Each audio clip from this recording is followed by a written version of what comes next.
3028 मराठीमध्ये आपले स्वागत आहे। आजच्या मोठ्या बातम्यांबद्दल बोलूया। चाळीसगाव सोलर प्रकल्पग्रस्त शेतकऱ्यांना न्याय देण्यासाठी मंत्रालयात बैठक।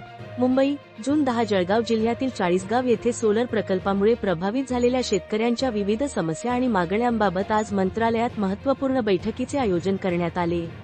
बैठकीत सोलर प्रकल्पाच्या अंमलबजावणीदरम्यान शेतकऱ्यांवर झालेल्या कथित अन्यायाची सविस्तर चर्चा करण्यात आली। प्रकल्पग्रस्त शेतकऱ्यांना न्याय मिळवून देण्यासाठी आवश्यक उपाययोजना तातडीने राबविण्याबाबत प्रशासनाला निर्देश देण्यात आले। तसेच शेतकऱ्यांच्या हिताचे संरक्षण करणे ही शासनाची सर्वोच्च प्राथमिकता असून त्यांच्या न्याय्य मागण्यांवर सकारात्मक निर्णय घेण्यासाठी प्रशासनाने तत्काळ कार्यवाही करावी, असे निर्देश बैठकीत देण्यात आले। यावेळी चाळीसगावचे आमदार श्री मंगेश चव्हाण उपस्थित होते। तसेच जळगाव जिल्हाधिकारी दूरदृश्य प्रणालीद्वारे बैठकीत सहभागी झाले होते।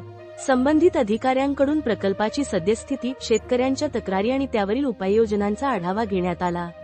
शेतकऱ्यांना न्याय मिळवून देण्यासाठी शासन कटिबद्ध असून त्यांच्या समस्यांचे निराकरण करण्यासाठी आवश्यक त्या सर्व उपाययोजना करण्यात येतील, असा विश्वास यावेळी व्यक्त करण्यात आला।